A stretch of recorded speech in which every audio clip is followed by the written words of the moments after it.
ፔሩ አማዞን ወንዝ ላይ ዳግላስ ሚስቱ የሰጠችውን መድኃኒት ወስዶ ከተኛ ከ2 ሰዓት በኋላ ነው የነቃው። አይኑን ሲገልጥ የቅንጡ ጀልባዋ መኝታ ቤት ውስጥ ብቻውን ነው ያለው። ከነቃ በኋላም አይኑን ብቻ ገልጦ ዙሪያ ገባውን እየቃኘ ባለበት 15 ደቂቃ አሳለፈ። ከዛ ተነሳና በራፉን ከፍቶ ማሪያ እያለ ተጣራ። ስሙ ሳያስበው ነው አፍ ውስጥ የገባለት። ሚስቱ ተንደርድራ መጣች። ወደ ራሱ ጎትቶ አቀፋትና ደረቱ ላይ ለጥፎ ለረጅም ደቂቃ በተመስጦ ቆየ። እሷም አጸፋውን መለሰችለት። ማሪያ የኔ ውድ አንጀሊያንስ አለ። እነ ሳንዲያጎ ጋር ነች። እጇን ይዘው እየጎተተ ወደ ጀልባው በረንዳ ወጣ። ሲደርስ እስከ አፍንጫቸው የታጠቁ አስፈሪ ጠባቂዎች ከየተቀመጡበት በድንጋጤ ተነሱና ቀጥ ብለው ቆሙ። አንጀሊና አባቷን ስታይ ወደ እሷ ተንደረደረች። በአየር ላይ ተቀበላትና ግራና ቀኝ ክንዷን ይዞ አንሽከረከራት። መርከቡ ላይ ያሉት ሁሉ ደስ አላቸው። አሁን ራሱን ዳግላስን ሆኗል ማለት ነው። ከልጁና ከሚስቱ ጋር 20 ለሚሆኑ ደቂቃዎች በማሳለፍ ናፍቆቱን ከተወጣ በኋላ እነሱን ወደ ውስጥ ገብተው እንዲጠብቁት አዘዛቸው። ቀጥታ መርከቡ ላይ ካሉት 5 ታጣቂዎች ጋር ስብሰባ ተቀመጠ። እሺ እየሰማችሁ ነው? የታጣቂዎች አለቃ የሚመስለው ግዙፍ ሰው አንገቱን እንደደፋ መናገር ጀመረ። አለቃ፣ በተፈጠረው ነገር በጣም እናዝናለን። በእውነት ችግሩ እንደተፈጠረ ስንሰማ ወዲያው ነበር እርምጃ ወሰድነው አለው። እኮ ምን አደረጋችሁ? ያው ብራዚል የአየር ማረፊያ ገብታችሁ ነበር። አንተ ወደ ፕሌኑ ማለፍ ብትችልም አብሮ የነበረው ፓርሎ ግን በፖሊስ እጅ ወደቀ። አንተን ማሳለፍ ቢቻልም እሱ ራሱን ግን ከፖሊሶች እጅ ማስመለጥ አልቻለም እና ምንም ልንረዳው ባለመቻላችን ጠበቀ። ያለ ምርመራ ሲደረግበት ስላንተ የሆነ ሚስጥር ሊያወጣ ይችላል ብለን ስለሰጋን እዛው የገባበት እስር ቤት እርምጃ እንዲወሰድበት አድርገናል። እና አንተ ወደ ብራዚል ስትሄድ ይዞ የሚበራው አውሮፕላን በአየር ጸባይ ምክንያት እዛ እንዳረፈ ስንሰማ እኔ ራሴ ነኝ አንድ ቡድን እየመራው በቻርተር አውሮፕላን ወደዛ ያመራሁት።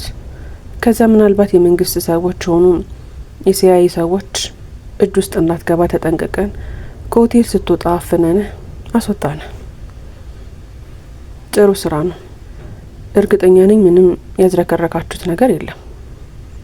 አረ የለም፣ ሁሉም ነገር በጥንቃቄ ነው የተከናወነው። ግን ምን? አንድ አንተ ውሳኔ የሚጠብቅ ጉዳይ አለን። ምንድነው? ልጅቷን ምን እናርጋት? ምናልባት የምትለው ነገር ይኖራል ብለን ወደ ዋናው ሳንቹሪ እየወሰድናት ነው። አሁን ላቲሲያ ደርሰዋል። ለ2 ቀን እዛ ቆይተው ወደ ሳንቹሪ ይዘዋት ይመጣሉ። ምንድነው የሚታወራው? የቷ ልጅ? ሰውየው አንዴ ዳግላስን አንዴ ደግሞ መርከቡ የውስጠኛ በራፍ እያየ ለመናገር ጊዜ ወሰደ። እየጠየቅኩ እኮ ነው። የምን ልጅ? ድምጹን ቀነሰና ሆቴል ስናገኘህ ከሆነች አፍሪካዊት ልጅ ጋር ነበርክ። ከኤርፖርት አብራችሁ ወጣችሁ። ሆቴልም አንድ ክፍል ነው ያደራችሁት። ለምን ድምጹን ቀንሶ እንደሚያወራው እንገባው።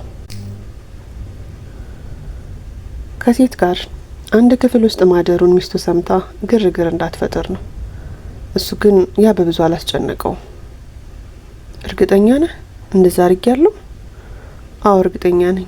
ምናልባት ስላንተ ማንነት ያወቀችው ነገር ይኖራል ብለን ስለሰጋን ልንለቃት አልፈለግንም። እና አሁን ወደ ሳንቹሪ ከሚጓዘው ቡድን ጋር እየወሰድናት ነው እያልከኝ ነው? አዎ። ሽጉጥህን ስጠኝ። ኮስተር ያለ ትዕዛዝ አስተላለፈ። ሁሉም በያለበት ሽምቅቅ አሉ። ዳግላስ ሽጉጥ ስጠኝ ካለ የሆነ ችግር ሊፈጠር እንደሆነ ሁሉም ያውቃሉ። ሽጉጥ እጁ ከገባ ይተኩሳል። ሲተኩስ ደግሞ አየር ላይ አይደለም፣ ወይ አንዱ ደረት ላይ ወይ ደግሞ ጭንቅላት ላይ ነው የሚያሳርፈው።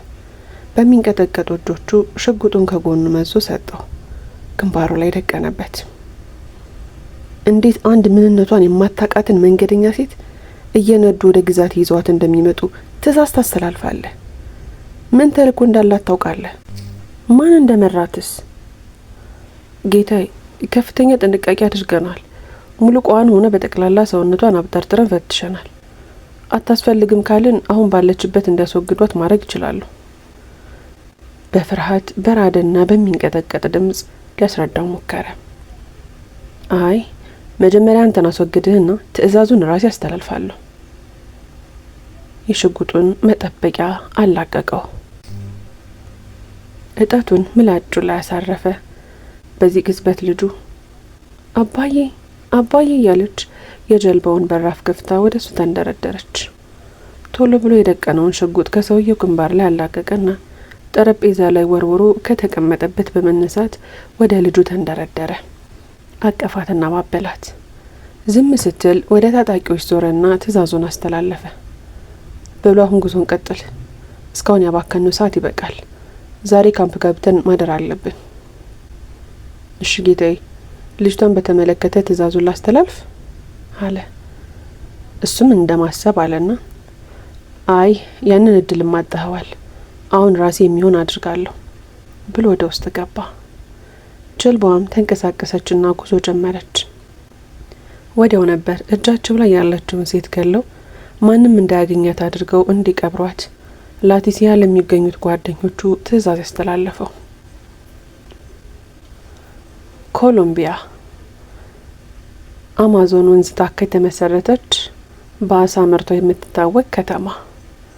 ካርሎስ ከገዳይ አጋሮቹ ፈንጠር ብሎ አንድ ግዙፍ ዛፍ ስር ቁጭ ብሎ በማስታወሻ ደብተሩ ላይ የቀን ውሎውንና ገጠመኞቹን በምጥን ቃላት እያሰፈረ ሳለ በቡድኑ አለቃ ተጠራ። ማስታወሻ ደብተሩን አጣጥፎ ጎኑ ያለው የጉዞ ቦርሳው ውስጥ ከተተና መሳሪያውን በአንድ ትከሻው አንጠልጥሎ ቦርሳውን በእጁ ይዞ ወደ ተጠራበት ቦታ ሄደ።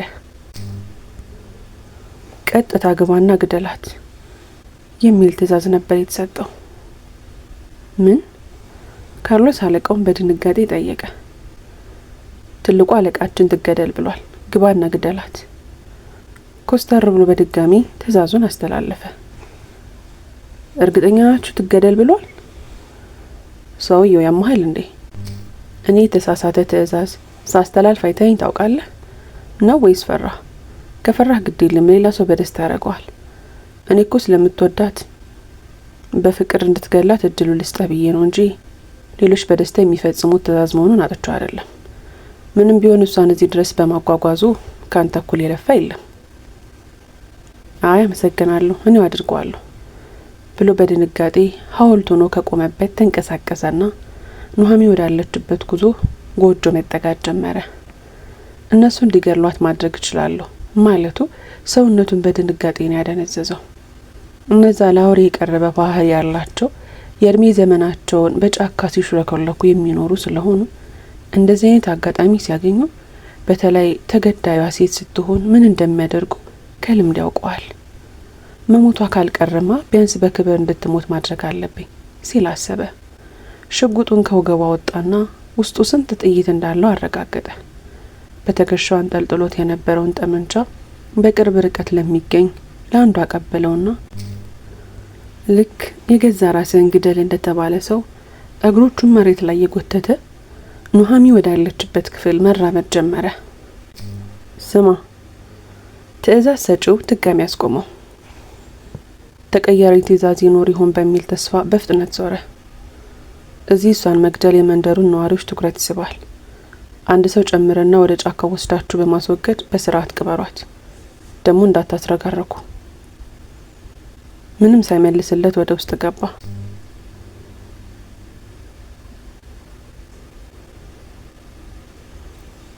ጭልጥ ያለ እንቅልፍ ይዟታል። ተጠጋተና ስሯ ብርክክ ብሎ ተቀመጠ። በትኩረት አያት። ይህችን ሴት ካያት ቀን አንስቶ በልቡ ፈልጓታል፣ በነፍሱ ተርቧታል። ደግሞ በሚገርም ሁኔታ ተግባብተዋል።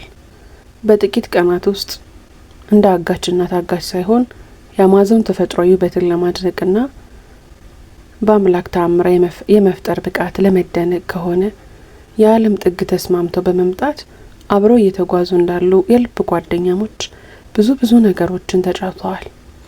አብረው ለዓመታት ከቆዩት ከአንዳንድ ጓደኞች ይልቅ ስለሷ የህይወት ታሪክ በተሻለ ጥልቀት ማወቅ እንችላለን።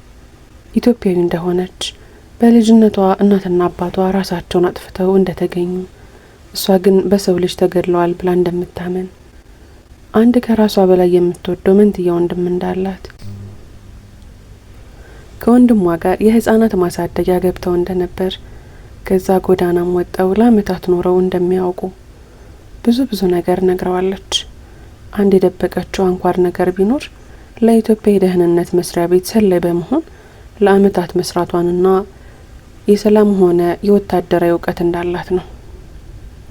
እና የሰው ልጅ ተፈጥሮ ደግሞ ስለ አንድ ሰው ታሪክ የበለጠ እያወቀ በሄደ ቁጥር በሰውየው በተለየ መልኩ እየተሳበና እየተመሰጠ ይሄዳል። በተለይ የሰውየው ታሪክ አሳዛኝና በመከራ የተሞላ ከሆነ በቀላሉ በሰውየው ተጽዕኖ ስር መውደቃችን አይቀሬ ነው።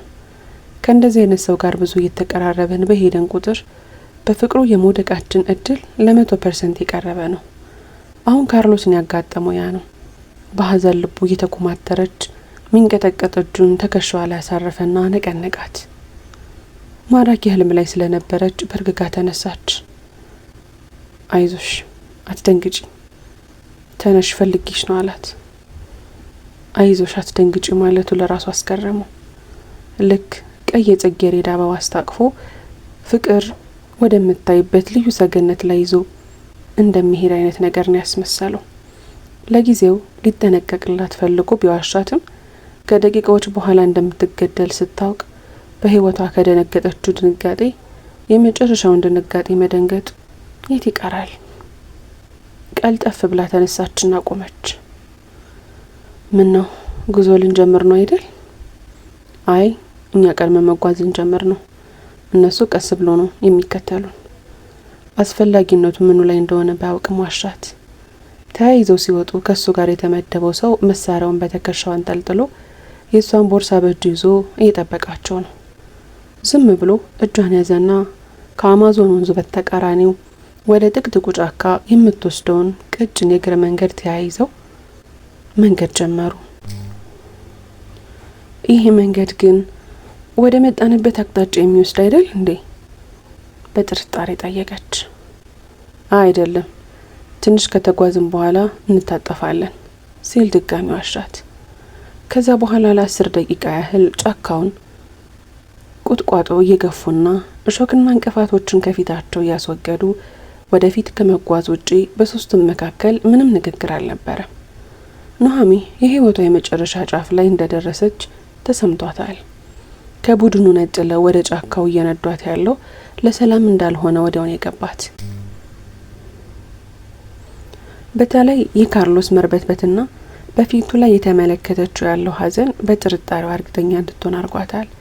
በዛ ላይ ከኋላ ሆኖ የሚከተላቸው ፊቱ የማይፈታው ታጣቂ በጀርባው ባነገተው ቦርሳ አካፋም መቆፈሪያም ሆኖ የሚያገለግል ወታደሮች ምሽግ ለመስራት የሚጠቀሙበትን መሳሪያ ይዞ እሱም በማየቷ ሌላ እርግጠኛ እንድትሆን ያደረጋት ምልክት ነው።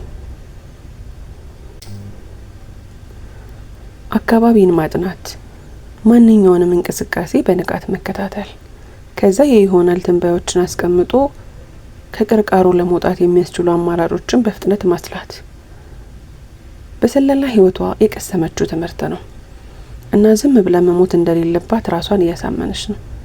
በህይወቷ እንዲህ መሰል በህይወትና በሞት ቅርቃር መካከል የመውደቅን አጋጣሚ ብዙ ጊዜ ገጥሟት ያውቃል።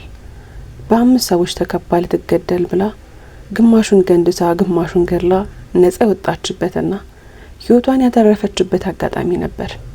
ከዛ አንጻር ሲታይ ይሄ ቀላል ይመስላል። ምክንያቱም ከሁለት ታጣቂዎች ጋር ነው የምትፋለመው። ካላት ወታደራዊ እውቀትና ልምድ አንጻር እነሱን ገላ ወይ ፌንት አስበልታ የማምለጥ እድሏ ከ50% በላይ ነው። ችግሩ ካመለጠች በኋላ ነው። ፊቷ ያፈጠጠው ምንም የማይታወቅ በየት ገብታ በየት መውጣት እንዳለባት ምንም እውቀት የሌላት የአማዞን ጫካ ውስጥ ነው። ጫካ ውስጥ ያሉት አስፈሪና በስም እንኳን ለይታ የማታውቃቸው አውሬዎችና አንድ ጠብታ መርዛቸው እንኳን ሰውነት ላይ ሲያርፍ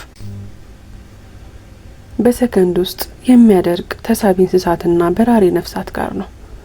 ቢሆን በሰው ተቦጫጭቆ ከመበላት በአውሬ ጋር ለመፋለም ቁርጠኛ መሆን ይሻላል። በዚህ ቅጽበት አንድ ታሪክ ትዝ አላትና ለካርሎስ ልትተርክለት ፈለገች። አንድ ጣፋጭ ታሪክ ልንገርህ። እንደሱ ግንዛቤ ሰዓቱ ታሪክ መንገሪያም ሆነ ማዳመጫ እንዳልሆነ ቢያምንም ለሷ ግን ምናልባት የመጨረሻ ቃሏ ሊሆንላት ይችላል ብሎ ስላሰበ እንድትነግረው ተስማማ።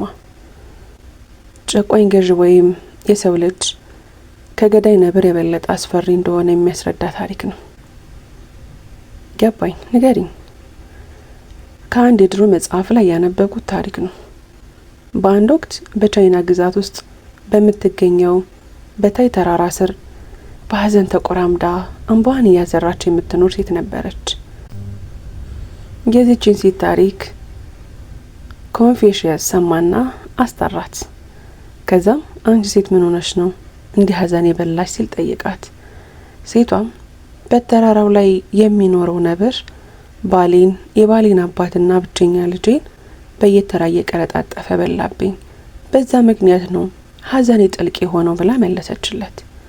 እሱም መልሶ ታዲያ መላ ቤተሰቦችሽን የበላው ነብር አሁንም በተራራው ላይ መኖሩን እያወቅሽ እንዴት ከአካባቢው ሳትሸሺ ሲል በመገረም ጠየቃት።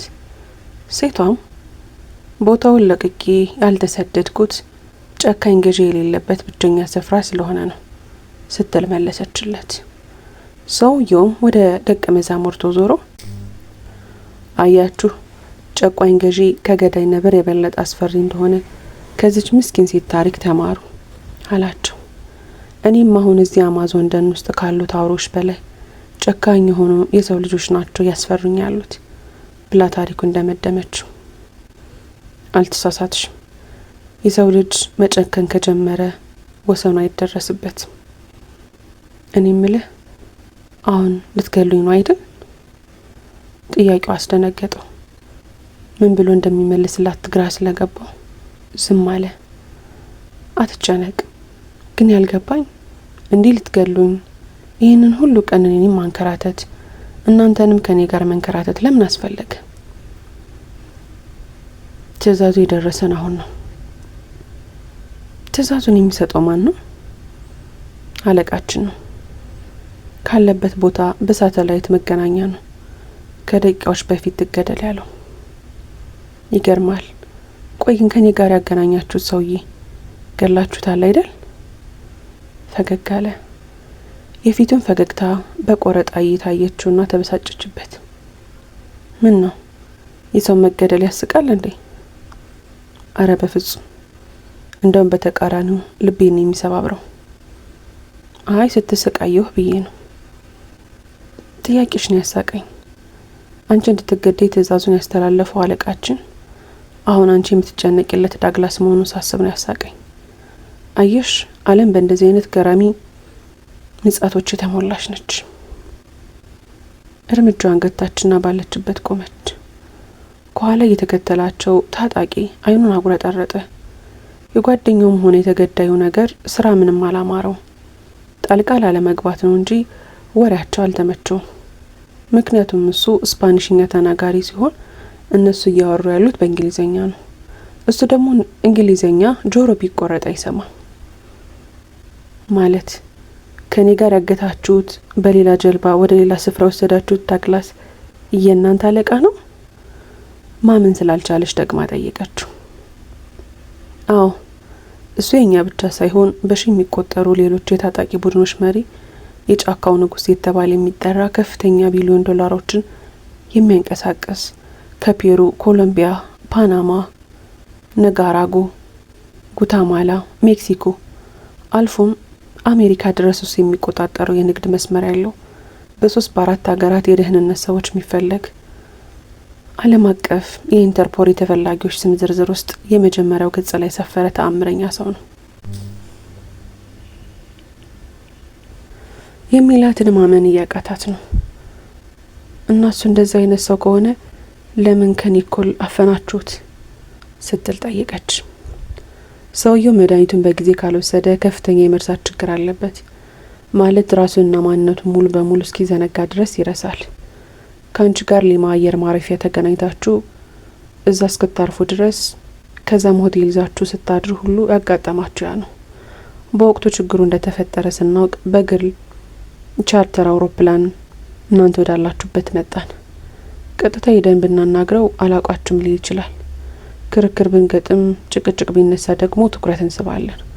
እንዳልኩሽ በዓለም አቀፍ ደረጃ የሚፈለግ ሰው ነው። ስለዚህ ሁኔታውን አመቻችተን የግድ ማፈን ነበረብን። ለዛ ነው እንደዛ ያደረግነው። ጥሩ። እዚህ ሁሉ ታዲያ እኔ ምንድን ያደረኩት ስትል በአግራሞት ጠየቀችው። ከሱ ጋር አንድ ቀን አሳልፈሻል። አንድ ቀን አብረሽው አድረሻል። ስለሱ ምን መረጃ እንዳወቅሽ አይታወቅም። መጀመሪያውኑ ከሱ ጋር ያንን ጊዜ ያሳለፍሽው ቆይ ዝም ብለሽ በየዋህነት ነው እንዴ? በውበቱ ተማርከሽ ሴትነትሽን ልትሰጪው ነው ወይንስ የሆነ የደህንነት ተቋም ያሰማራሽ ሰላይ ነሽ? ይሄ ነው ጥርጣሬያችን። ታዲያ ይህንን የምታጣሩት ዘዴ ሌላ የላችሁም? አለን። እኔ እንደዛ እንደሚደረግ ነበር ተስፋ ያረኩት። በተጨማሪም ከሰውዬ ጋር ባሳለፍሻቸው አንድ ቀን ጥሩ ጊዜ ካሳለፋችሁ ያንን ከግንዛቤ አስገብቶ የተሻለ ውሳኔ ይወስናል ብዬ ተስፋ አድርጌ ነበረ። ግን ሁሉ ነገር ካሰብኩት በተቃራኒ ነው ሰውየው። ለነገሩ ሰውየው ሁሌ እንደዚህ ነው፣ የመግደል ሱስ አለበት። ጓደኛው በስፓኒሽኛ ያወራው ጀመር። ትንሽ ተጨቃጨቁና ተስማሙ። ምንድን ነው የሚለው? አይ ይበቃናል፣ በቃ የምትቀበርበትን ጉድጓድ ተቆፈር ነው የሚለው። ዝም አለች። እዛ ድንጋይ ላይ ተቀመጪ አላት። ዝም ብለው ሄደችና እንዳላት ተቀመጠች። ካርሎስ አካፋውን ከጓደኛው ተቀበለውና የመቆፈሪያውን ክፍል አስተካክሎ ራሱ መቆፈር ጀመረ። መሬቱን በሚቆፍርበት መጠን የገዛ ልቡም እየተቆፈረበት ነው። አሁን የእውነት እጅን የመሰለች ልጅ ተኩሼ ገላታለሁ ራሱን ይጠይቃል። አይ እንደዛማ ማድረግ አልችልም ለራሱ ይመልሳል። ግን ደግሞ ትዕዛዙን ተግባራዊ አለማድረግ ምንም ምህረት የማይደረግለት ተግባር ነው። በቃ ሞት ነው። ለዛውም ለሌሎቹ መቀጣጫ በሚሆንበት መንገድ አሰቃቂ የሆነ ሞት ነው የሚጠብቀው። ውድና የተከበራችሁ የሚስኪ ዩቲዩብ ቻናል ተከታታዮቼ ክፍል 10 ይቀጥላል። ታሪኩን ከወደዳችሁት ላይክ፣ ሼር፣ ሰብስክራይብ ማድረጋችሁን እንዳትረሱ። በቀጣይ ክፍል እስከምንገናኝ በያላችሁበት ቀንና ሌላችሁ ሸጋ ይሁንልኝ።